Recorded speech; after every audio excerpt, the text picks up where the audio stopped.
नमस्कार। Monsoon season 2021 खत्म होने से पहले बहुत ज़्यादा एक्टिव मॉनसून कंडीशन देश भर में देखने को मिल रही है और इस बीच एक नया साइक्लोनिक स्टॉर्म साल 2021 का तीसरा cyclonic storm bay of Bengal पर डेवलप हो रहा है।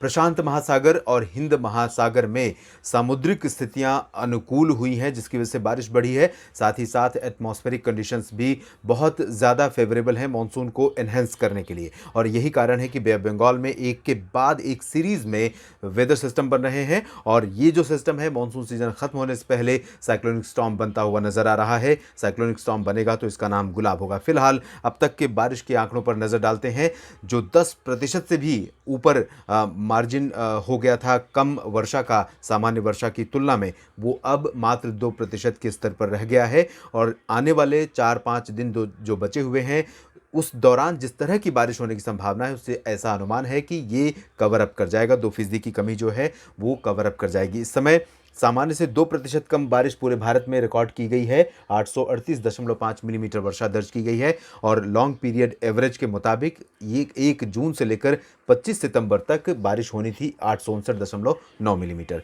इसके अलावा अगर आप अलग अलग क्षेत्रों के हिसाब से देखें तो डेफिशिएंसी सिर्फ जम्मू कश्मीर और लद्दाख में उत्तर भारत में है। इसके अलावा पूर्वोत्तर भारत के तमाम इलाकों में डेफिशिएंसी ज़रूर है और लक्षद्वीप में डेफिशिएंसी है। अगर हम उन राज्यों की स्थिति देखें, हाँ, भारत में कुल 37 राज्य और केंद्र शासित प्रदेश हैं, जिसमें मात्र 5 राज्य ऐसे हैं जहां पर सामान्य से बहुत अधिक वर्षा दर्ज की गई है। 22 राज्य ऐसे हैं जहां पर नॉर्मल के आसपास वर्षा रिकॉर्ड की गई है। नॉर्मल यानी 81% से लेकर 119 मिलीमीटर परसेंट तक की बारिश को नॉर्मल कैटेगरी में माना जाता है। मॉनसून के संदर्भ में नॉर्मल का जो डेफिनेशन है वो बिल्कुल अलग है। 96% से 104 तक है, यानी 96% बारिश होती है या 104% बारिश होती है तो उसे नॉर्मल मानसून माना जाता है। लेकिन जो बारिश का आंकड़ा है वो 81% से लेकर 119 तक नॉर्मल होता है अलग अलग रीजन्स में।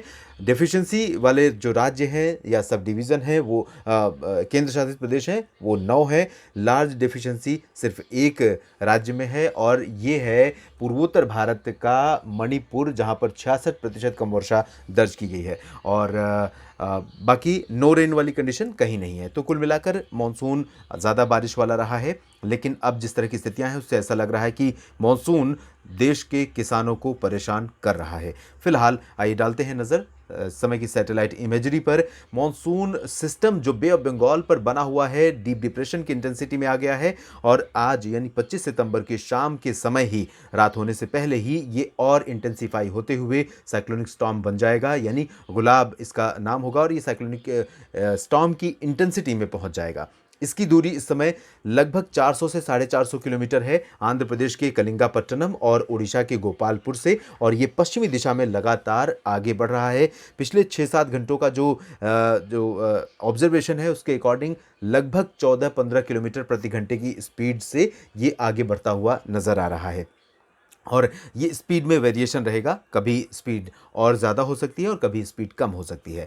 इस समय समुद्र की सतह का तापमान 28-29 डिग्री सेल्सियस है और चूंकि स्पीड ज़्यादा है इसलिए इसकी बहुत ज़्यादा इंटेंसिफिकेशन की आशंका नहीं है। लेकिन साइक्लोनिक स्टॉर्म बनकर जब ये लैंडफॉल करेगा तो तटीय ओडिशा, तटीय आंध्र प्रदेश के भागों में बहुत ज़्यादा क्षति पहुंचा सकता है। इसके अलावा साइक्लोनिक सर्कुलेशन बना हुआ है उत्तरी मध्य प्रदेश और इससे सटे उत्तर प्रदेश पर, और ये अब धीरे धीरे उत्तर प्रदेश के मध्य भागों पर पहुंच गया है और राजस्थान तथा गुजरात के भागों पर बना सर्कुलेशन आगे निकल गया है। मानसून की अक्षीय रेखा राजस्थान से लेकर बंगाल की खाड़ी के उत्तरी और मध्य भागों तक बनी हुई है। इन मौसमी सिस्टमों के बीच बारिश की संभावनाओं की अब हम बात करते हैं। आने वाले 24 घंटों के दौरान देश के किन क्षेत्रों में सबसे ज्यादा वर्षा होने की संभावना है। शुरुआत करेंगे मध्य और दक्षिणी क्षेत्रों से ही, जहां पर इस साइक्लोनिक स्टॉर्म का लैंडफॉल कल होने की आशंका है।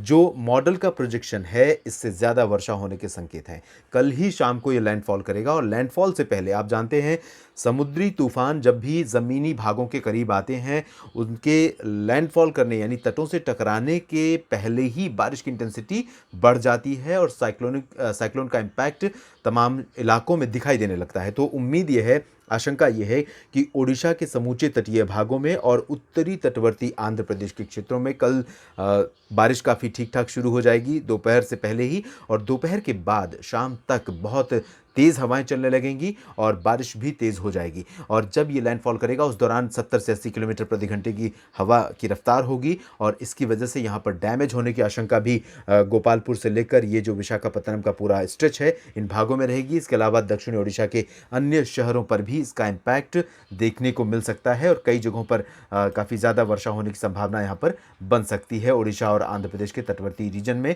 और साथ ही साथ ओडिशा के अन्य अन्य जो दक्षिणी इलाके हैं इन भागों में भी कल मध्यम से भारी वर्षा होने की संभावना है। छत्तीसगढ़ के दक्षिणी इलाकों में मूसलाधार वर्षा आज भी हो रही है और कल भी यहाँ पर ज़बरदस्त बारिश दर्ज की जा सकती है। साथ ही साथ तेलंगाना के तमाम इलाकों में खम्मम और हैदराबाद समेत रामागुंडम और अन्य जो उत्तर और पूर्वी शहर हैं इन भागों में कई स्थानों पर मूसलाधार वर्षा की गतिविधियां हमें देखने को मिलेंगी। कल ही नहीं बल्कि अगले 48 घंटों तक तेलंगाना में ज़बरदस्त मानसून का प्रदर्शन रहेगा और कई इलाकों में लोकल लेवल पर फ्लडिंग और डैमेजिंग विंड की आशंका रहेगी। नुकसान पहुंच सकता है इस पर और 24 घंटों के बाद ये और अंदरूनी इलाकों में यानी तेलंगाना के करीब ऊपर पहुंच चुका होगा। तब तेलंगाना को और ज़्यादा ये परेशान कर सकता है 27 सितंबर को। और इसके अलावा 26 सितंबर को अनुमान यह है कि विदर्भ में कई जगहों पर मध्यम से भारी वर्षा हो सकती है। मराठवाड़ा में कई जगहों पर मध्यम से तेज़ बारिश होने के आसार हैं।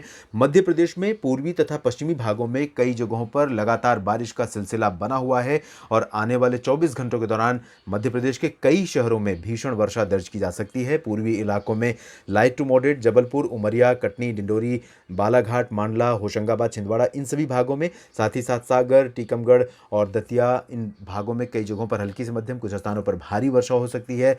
बैतूल, खरगोन, धार और इंदौर, उज्जैन, देवास, रतलाम, मंदसौर, भोपाल, विदिशा, अशोकनगर, गुना, ग्वालियर ये जो रीजन है इन सभी क्षेत्रों में कई जगहों पर मध्यम से भारी मानसून वर्षा होने की संभावना है। और ये जो सिलसिला है यहाँ पर बारिश का आज भी जारी है।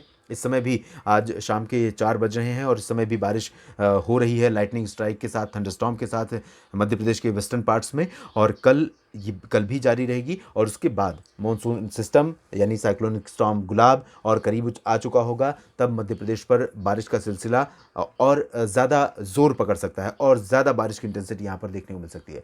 मराठवाड़ा में कई जगहों पर हल्की से मध्यम वर्षा कल देखने को मिलेगी। मध्य महाराष्ट्र के उत्तरी भागों में धुले, नंदुरबार, नासिक, जलगांव और औरंगाबाद समेत आसपास के इलाकों में पुणे तक वर्षा होने की संभावना रहेगी। इंटेंसिटी यहाँ पर भी कई जगहों पर मध्यम से भारी होने की आशंका है ये जो रीजन है। और उत्तरी तटवर्ती महाराष्ट्र का जो रीजन है इसमें मुंबई तक हल्की से मध्यम बारिश कई जगहों पर होगी, लेकिन कुछ इलाके ऐसे हो सकते हैं, कुछ पॉकेट्स ऐसे हो सकते हैं जहाँ पर भारी वर्षा हो सकती है। मुंबई में भी, ठाणे और कल्याण तथा पालघर में भी। लेकिन नीचे चलेंगे हम अलीबाग और रत्नागिरी, सिंधुदुर्ग इन सभी क्षेत्रों में, तो यहाँ पर इंटेंसिटी जो रहेगी वो अपेक्षाकृत लाइट टू मॉडरेट रहने की संभावना है।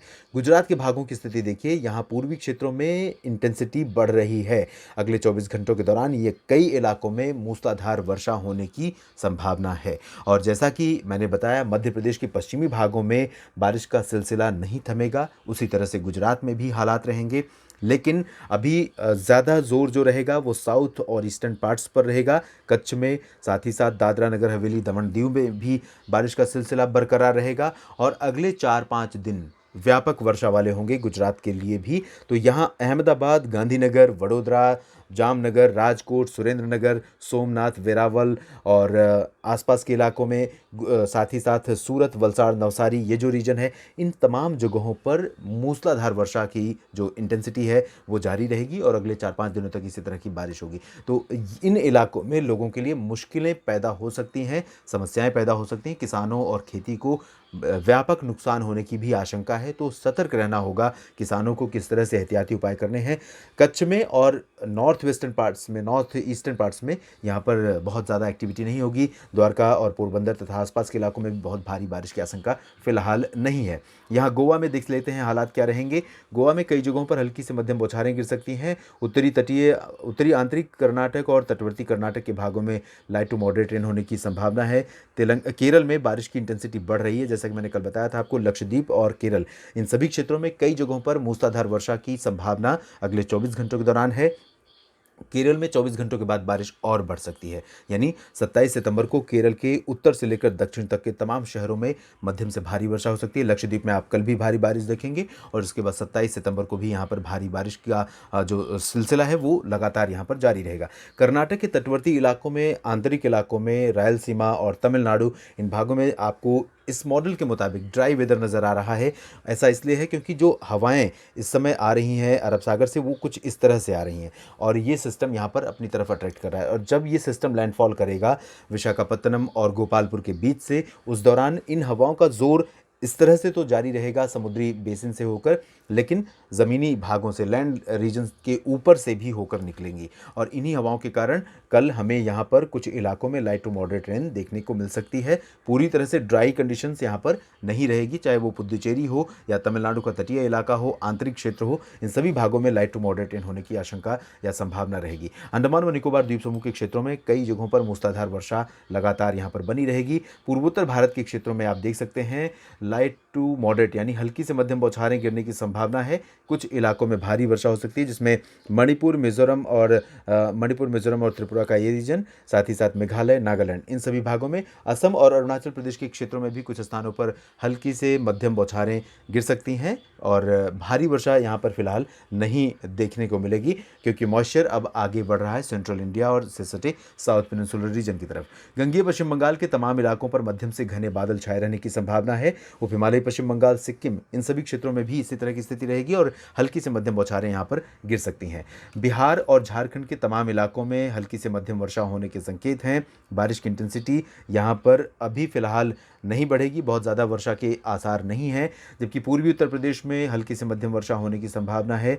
वाराणसी से लेकर लखनऊ और कानपुर तक बादल आते जाते रहेंगे, आर्द्र हवाएं रहेंगी, हवाओं में नमी रहेगी, उमस काफ़ी यहाँ पर परेशान कर सकती है। बारिश जैसे ही थमती इस मौसम में तापमान बढ़ जाते हैं दिन और रात के, और तापमान बढ़ते ही हवाओं में जब नमी होती है तो कंडीशंस बहुत ज़्यादा अनबियरेबल हो जाती हैं, बहुत ही असहनीय हो जाती हैं। तो यही कंडीशंस यहाँ पर उत्तर प्रदेश के पूर्वी क्षेत्रों में और यहाँ तक कि वेस्टर्न पार्ट्स में भी देखने को मिल सकती है। आज बरेली और ये जो रीजन है, इन भागों में कई जगहों पर वर्षा हुई है। वेस्टर्न पार्ट्स में भी आज हो सकती है शाम के समय या रात के समय में बारिश, कुछ जगहों पर लाइट रेन की संभावना है, बहुत ज़्यादा बारिश नहीं होगी। पूर्वी क्षेत्रों में भी बारिश इस समय हो रही है, वाराणसी से लेकर गोरखपुर और मिर्ज़ापुर, भदोही, प्रयागराज और आसपास के इलाकों में। लेकिन बारिश जैसे ही बंद होगी कल, यहाँ पर ड्राई वेदर जैसे ही दिखेगा, मौसम काफ़ी असहनीय हो जाएगा। हालांकि हल्की से मध्यम बौछारें गिरने की संभावना पूरे राज्य में बनी रहेगी अगले 24 घंटों के दौरान।